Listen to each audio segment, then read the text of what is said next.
Exodus chapter 23. Don't pass on, this is the Message version. Don't pass on malicious gossip. Don't link up with a wicked person and give corrupt testimony. Don't go along with the crowd and doing evil, and don't mess up your testimony in a case just to please the crowd. And just because someone is poor, don't show favoritism in a dispute. If you find your enemy's ox or donkey loose, take it back to him. If you see the donkey of someone who hates you lying helpless under its load, don't walk off and leave it. Help it up. When there is a dispute concerning your poor, don't tamper with the justice due them. Stay clear of false accusations. Don't contribute to the death of innocent and good people. I don't let the wicked off the hook. Don't take bribes. Bribes blind perfectly good eyes and twist the speech of good people.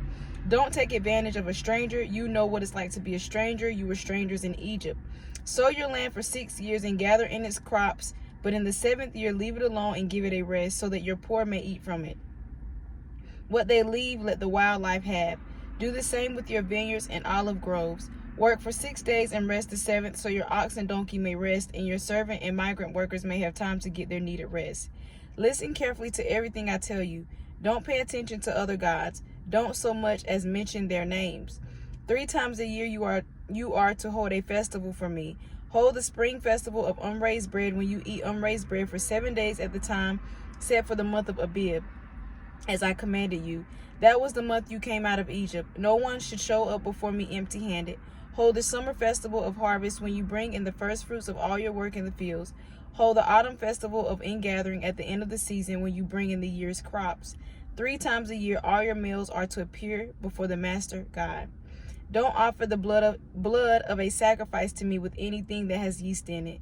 Don't let the fat from my festival offering out overnight. Bring the choice first produce of the year to the house of your God. Don't boil a kid in its mother's milk. Now get yourselves ready. I'm sending my angel ahead of you to guard you in your travels, to lead you to the place that I've prepared. Pay close attention to him. Obey him. Don't go against him.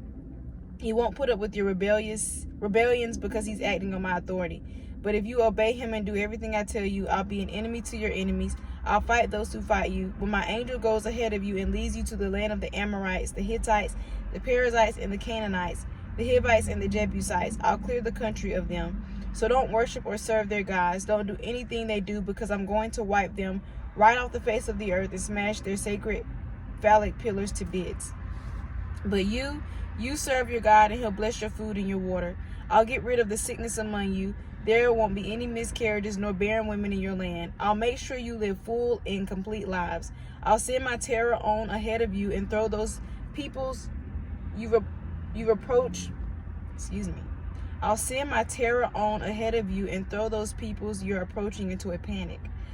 All you'll see of your enemies is the backs of their necks. And I'll send despair on ahead of you.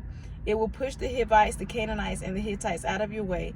I won't get rid of them all at once, lest the land grow up in weeds and the wild animals take over. Little by little, I'll get them out of there while you have a chance to get your crops going and make the land your own. I will make your borders stretch from the Red Sea to the Mediterranean Sea, and from the wilderness to the Euphrates River. I'm turning everyone living in that land over to you. Go ahead and drive them out. Don't make any deals with them or their gods. They are not to stay in the same country with you, lest they get you to sin by worshiping their gods. Beware, that's a huge danger. Exodus 24. He said to Moses, climb the mountain to God, you and Aaron, Nadab, Abihu, and 70 of the elders of Israel. They will worship from a distance. Only Moses will approach God. The rest are not to come close, and the people are not to climb the mountain at all. So Moses went to the people and told them everything God had said, all the rules and regulations. They all answered in unison, everything God said we'll do. Then Moses wrote it all down, everything God had said. He got up early the next morning and built an altar at the foot of the mountain using 12 pillar stones for the 12 tribes of Israel. Then he directed young Israelite men to offer whole burnt offerings and sacrifice peace offerings of bulls. Moses took half the blood and put it in bowls. The other half he threw against the altar. Then he took the book of the covenant and read it as the people listened. They said, everything God said we'll do. Yes, we'll obey. Moses took the rest of the blood and threw it out over the people, saying, this is the blood of the covenant which God has made with you out of all these words I have spoken. Then they climbed the mountain, Moses and Aaron and Nadab and Abihu and 70 of the elders of Israel, and saw the God of Israel. He was standing on a pavement of something like sapphires, pure, clear sky blue. He didn't hurt these pillar leaders of the Israelites. They saw God and they ate and drank. God said to Moses, "Climb higher up the mountain and wait there for me.